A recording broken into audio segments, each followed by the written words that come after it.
প্রবাসী যেহেতু ডেইলি সবার একাই থাকা লাগে, সবাই কাজে থাকে, খুব ব্যস্ত, তখন যখন আমার বাসায় কোনো মেহমান আসে আমার যে কি হ্যাপি লাগে। মেহমান আসার আগে যতই কষ্ট হোক, রান্না বাড়ি, ঘর গোছানো সব নিয়ে যেহেতু আমার একাই সব করতে হয়, কিন্তু এত কষ্টের পরও যখন বাসা ভরা মানুষগুলোকে দেখি, তারা যখন আমার রান্না করা খাবার খায় আর যখন তারা সেই রান্না করা খাবারগুলো খায়, তারিফ করে, তখন যে কি একটা শান্তি লাগে। যেহেতু পরিবার, আত্মীয় স্বজন সবার থেকে দূরে, তাদেরকে তো আর দাওয়াত দিতে পারবো না বাসার মধ্যে, তাদের তো আর আমার গুছানো সংসারটা দেখাতে পারবো না, তাই যারাই আসে তাদেরকে আমি আমার বাসাতে একটা ওয়ার্ম ওয়েলকাম করার ট্রাই করি। তো চলেন আজকের ব্লগটা স্টার্ট করছি। আজকের ব্লগে থাকছে মেহমান আসার আগে আমার বাসা কিভাবে পুরোটা গুছাই, আর আমাদের বাসায় আমার হাজবেন্ডের অফিস থেকে তার বস আসলো আর কারা কারা আসলো, তাদের জন্য আমি কি কি রান্না করলাম তা নিয়েই। So don't skip this video and let's get into it.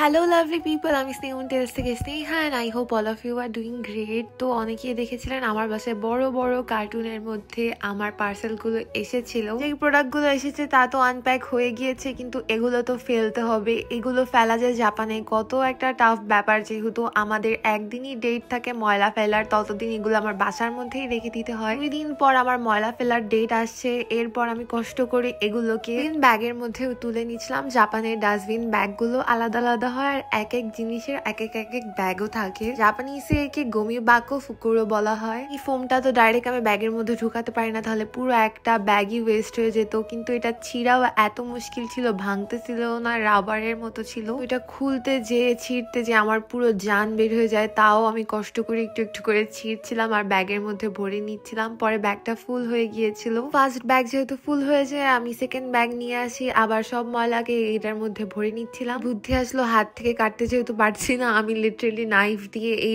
Foam গুলোকে কেটে নিচ্ছিলাম। তারপর এগুলোকে ভরে আবার এটাকেও গিট দিয়ে রেখে দিলাম। কার্টুন ফেলার আলাদা নিয়ম আছে, কার্টুনকে এইভাবে সুন্দরভাবে খুলে ফোল্ড করে সবগুলোকে একসাথে গিট দিয়ে নিতে হয়, না হলে তারা আপনার ময়লা নিবে না। বাঁধতে বাঁধতেই আমার 1 ঘন্টার উপরে লেগে যায়। তারপর এগুলোকে এখন ফেলবো আমি। এসে যে কত কিছু করা লাগে বলে না, এখানে আমি মহারানী, এখানেই আমি চাকরানী। আমি যখন ময়লা ফেলছিলাম, সাথে একটা মহিলা এসে ময়লা ফেলতে এসে দেখে ক্যামেরা সেট করা, তো সে অনেকক্ষণ তাকিয়েছিল।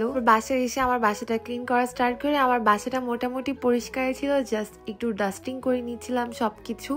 কিছুদিন পর আমার সোফার কালারটা চেঞ্জ করব, কালার বলতে কভারটা চেঞ্জ করব। কি কালার দিলে সুন্দর লাগবে আপনারা কিন্তু কমেন্ট করে জানাতে পারেন। তারপর আমি সোফা সাইড এই কর্নারটা আমার অনেক ফেভারিট, কেন জানি না এই কর্নারের প্রতি আমার আলাদাই একটা মায়া আছে, যেহেতু এটা ফার্স্টে আমি সাজিয়েছিলাম। কর্নারটা আমার কাছে অনেক ইউনিক মনে হয়। এই রুমটাতে যেহেতু সবাই বসবে, তাই এই রুমটাকে একদম প্রপারলি গুছিয়ে নিই। যেহেতু আমার হাজবেন্ডের অফিসের ওনার, যেটা কারেন্ট ওনার, যাকে বলা হয় সাচো, সে যেহেতু ফার্স্ট টাইম আসবে, তাই চাচ্ছিলাম বাসাটা একদমই ক্লিন থাকুক। তারপর আমি আমার কার্পেটের অবস্থা দেখে একদমই বেহাল। লাস্ট ব্লগে হয়তো বা আমি বলেছিলাম আমি আমার কার্পেটটা ক্লিন করেছি। ক্লিন করে আমি বারান্দায় দেওয়ার পর বারান্দা থেকে ধুলাবালিতে আমার সাদা কার্পেটটা আরো ধুলায় ভরে যায়। এখন থেকে ভাবছি আমি এটা কষ্ট করে নিজে থেকে ক্লিন না করে ড্রাই ক্লিন দিব, প্রপার ভাবে ক্লিনও হবে, আমার কষ্টও কম হবে। তারপর পুরো রুমটাকে সুন্দরভাবে ভ্যাকিউম করে নিয়েছিলাম। তারপর কার্পেটটাকে আবার বিছিয়ে আমি আমার টেবিলটাকে মাঝখানে দিয়ে দিলাম। এই তো আমার সোফা রুমটা গুছানো একদম ডান। এরকম বাসা পরিপাটি থাকলে কিন্তু মনটা ভালোই লাগে। এখন চলে যাবো আমার বেডরুম ঠিক করতে।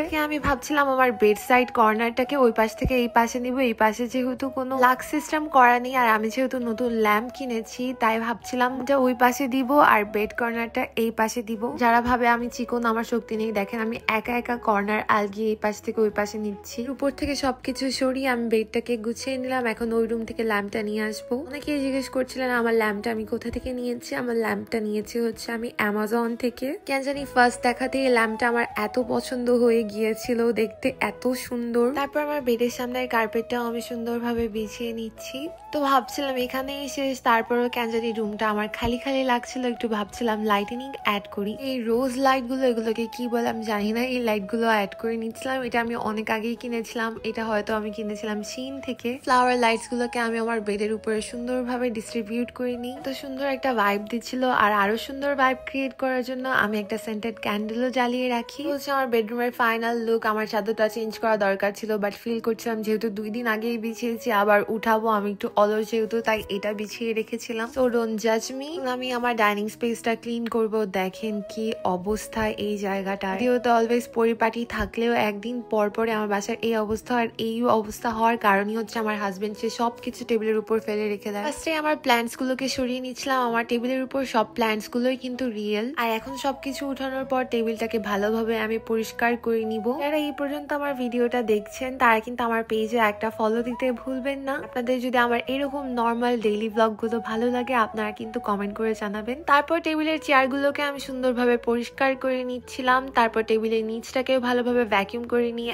আমার বাসা গুছাতে সবচেয়ে বেশি ভালো লাগে রান্নাবাড়ির থেকেও বেশি। তারপর আমার টেবিল রান্নাটা সুন্দরভাবে বিছিয়ে এর উপর এক এক করে আমি সবগুলো প্ল্যান্টস, আমার সেন্টেড ক্যান্ডেল সবগুলো দিয়ে নিচ্ছিলাম। বাকি রুমের লাইটস অফ করে আমি এই ক্যান্ডেলটাও জ্বালিয়ে নিই। এত সুন্দর একটা স্মেল আসে আর রুমের ভাইবটাই একদম আলাদা হয়ে যায়, দেখতেও একদম অ্যাস্থেটিক লাগে। কিভাবে যে একটা মেয়ে তার সংসারের প্রেমে পড়ে যায় সেটা সেই মেয়েই বুঝে। আর দেখেন আমার জামাইয়ের কাজ, কার কার জামাই এরকম কাপড় চোপড় গুলো পরে সবকিছু একসাথে এরকম জমিয়ে রাখে। আমি একদিক দিয়ে ঘর গুছিয়ে আসে নষ্ট করে। এটা কিন্তু তার ওয়ার্ক টেবিল, দেখেন এটাকে সে কি করে রেখেছে। তারপর তার টেবিলটাকে ক্লিন করে এই রুমটাও আমি প্রপারলি ভ্যাকিউম করে নেই। তো দেখতে দেখতে আমার পুরোটা বাসা গুছানোই একদম শেষ হয়ে যায়। সারাদিন বাসা গুছিয়ে টুছিয়ে আমি এখন বসে পড়ি, একটু টিভি দেখি, রেস্ট করি, সে আসার ওয়েট করি। সে আসার পর আমি রান্না বাড়ি স্টার্ট করে দিই। কিছু রান্না করি বাট সবকিছুর ক্লিপ নেওয়া হয়নি। তো আমি বিরিয়ানি রান্না করছিলাম তাদের জন্য। তো বিরিয়ানি মাংসটা সুন্দরভাবে মাখিয়ে নিচ্ছি। এটা হচ্ছে নেক্সট ডে সকালে। সারাদিন কাজ করে আমি এত টায়ার্ড ছিলাম, সকালে ঘুমিয়ে ভাঙছিল না, তাই উঠে একদম 2 মিনিটের মধ্যে তাড়াতাড়ির মধ্যে রেডি হয়ে নিচ্ছিলাম। তারপর আমার চুলের জট ছুটিয়ে নিচ্ছিলাম। আর এই তো আমি একদমই রেডি, নর্মাল ভাবে রেডি হয়েছি। আর অনেকে জিজ্ঞেস করছিল আমার সোয়েটারটা কোথা থেকে নিয়েছি, এটা ডিজনি থেকে নিয়েছিলাম। তো এই তো আমি, আর সেই দিনও বাহিরে সারাদিনই বৃষ্টি। তো সবগুলো মেহমান চলে আসে। জাপানিজরা যেহেতু ক্যামেরা চাই তেমন ভাবে কোনো ব্লগ করা হয়নি। সে হচ্ছে স্যুপ, হচ্ছে আমার হাজবেন্ডের টিমের একজন মেম্বার। সে আমাদের জন্য তামিয়াম স্যুপ আমার বাসায় এসে বানায়। সে এত সুইট, আপনারা হয়তো তাকে আমার অনেক ভিডিওতেই দেখেছেন। এর জন্য অনেক কিছুই বানিয়েছিলাম বাট ভিডিও করা হয়নি। অনেক কিছু তাদেরকে খেতে দেই, তারপর তারা চলে যায়।